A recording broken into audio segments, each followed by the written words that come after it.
Today we're going to give a go for my new shifter, which is the Simagic DS-8X. Now I haven't tried it at all yet. I have just mounted it on my rig. We're going to start with the H pattern mode, just because I think this is mainly intended for that use. That it's not probably or possibly as good in sequential mode as in H pattern mode.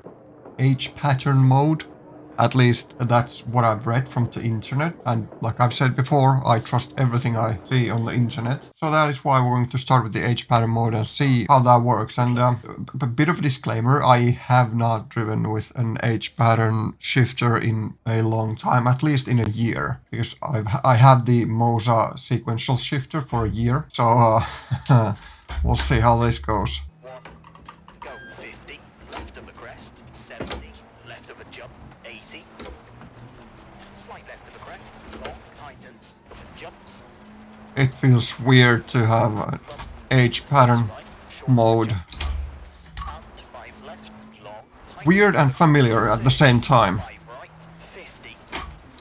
Oh, 6 right, it is definitely going to get some time to get used to it. 6 left, That is 50, early 6 right, of a jump, for sure probably going to be a lot of misshifts. slowing, 9. I had the Fanatec shifter.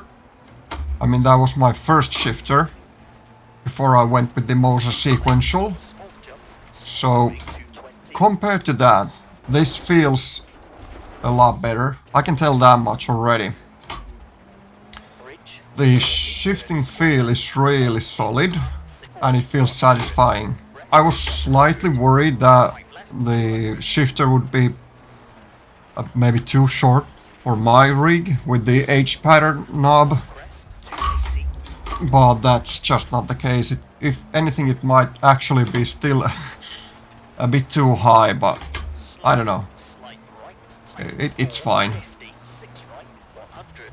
I'm not going to drive that much with the H pattern mode, I think, 6 right, short of the jump, 40, 5 left of but it's nice to have the option. caution. The reason why I Into 4 and short, 100. bought a new shifter is that I wasn't completely satisfied with the Moza sequential shifter, Left opens, and I wanted to have the option for H pattern. After all, 3 long, 50.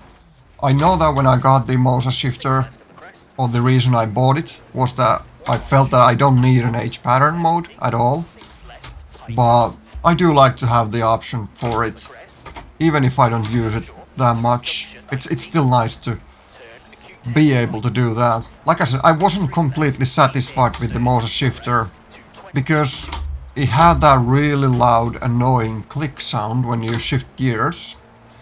Luckily, you could get rid of it by adjusting the tension of the shifting. While the sound did go away, so did some of the feeling. It did not feel as satisfying to switch gears after that, so I just wasn't happy about it, let's put it that way. While the clicking sound, it did not bother me that much, because I have headphones on all the time, but it can be heard around the house, and I'm not the only one living here, so that's not a good thing. The reason why I went with this shifter, where's the third gear, Crest, long, tightens, of a is, well, it's pretty simple.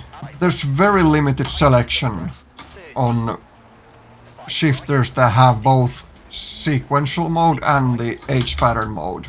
What I found was that if we ignore the AliExpress shifters and stuff like that, what we have like is Fanatec shifter, which is really old, and then I think the next option is either, I think it might be the V&M shifter, turn, 1 left, 180.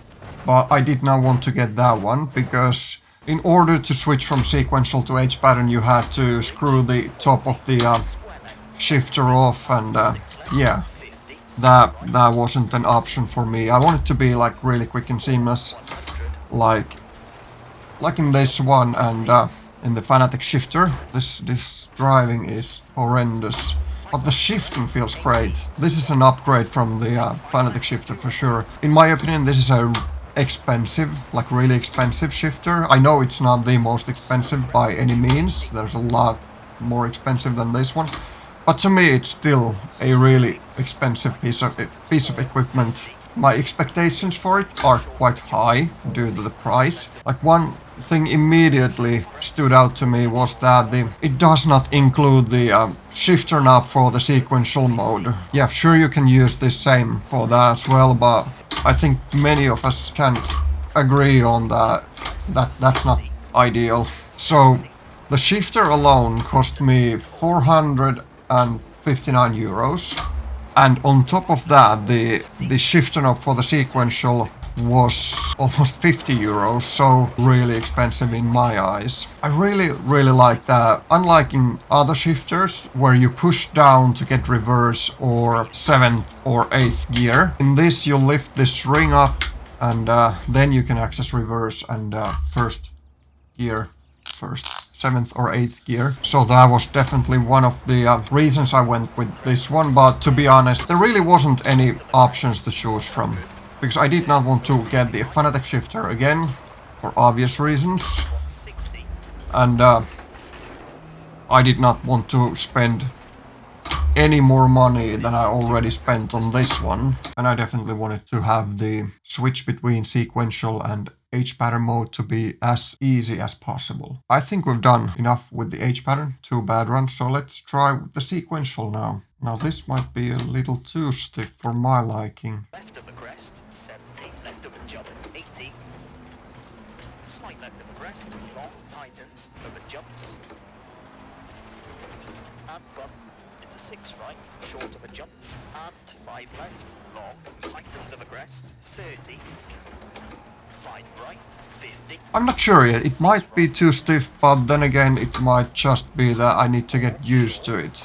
Because the Moza sequential shifter wasn't that stiff, especially when I had to loosen the tension a bit to get rid of the clicking sound. So maybe I'm just used to that. Well, I certainly wasn't expecting to sort of having to get used to a new shifter. I guess one does get used to something when you use it for a year or something like that. Yeah, I don't know, I might have to loosen up the tension a bit. I don't know, it's really hard to say. But the shifter feels good in this mode as well. It's just the stiffness that's tripping me a bit. I think I could get used to it though.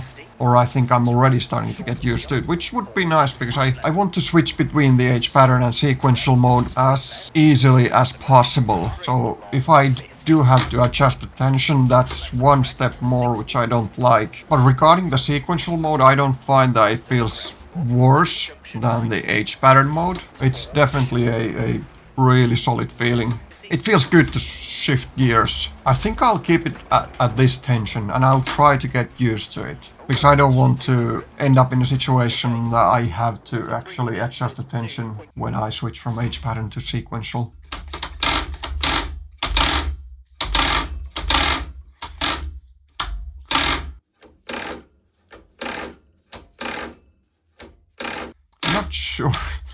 I'm not sure if I'm a fan of this. Like that it does that in the middle when it bounces back on the position, but I don't know what's there's to be done to that. The shifter feels extremely solid and it looks great, and it actually is smaller than I thought based on the pictures and videos I saw. I was slightly afraid that will it fit on my rig or my shifter and handbrake mount thingy, but it's just perfect. I've attached it with 2 M6 bolts and that seems to be enough because that's all I can actually use for now, at least. I might do some changes if I find that necessary, but I don't know, it feels extremely solid. But that was pretty much my first impressions. I'm so far happy with the purchase. Of course, my opinion could change given enough time, but I don't know. I think this is probably going to be the one I stick with for a long while if it lasts. Like I've said, there isn't really that many options and I wouldn't want to downgrade to the Fanatec shifter. This is a lot better than that. It feels a lot better than that, I mean. And it looks better and it is smaller as well. I'm not a fan how bulky the Fanatec shifter is. And the default handle for the Fanatec shifter for the sequential mode, that's too thick for my liking. This is perfect actually.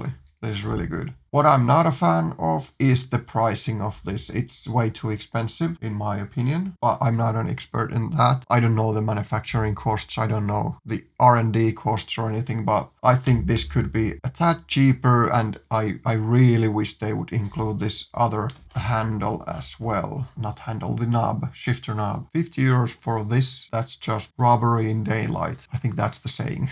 Sure, you can buy third-party shifter knobs for this, as far as I understand, and you would probably save a buck or two going that route, or you could actually probably print a handle for this one as well if you have the means to do so. Unfortunately, I do not, and I wanted to get the real deal to have the authentic experience, so to speak.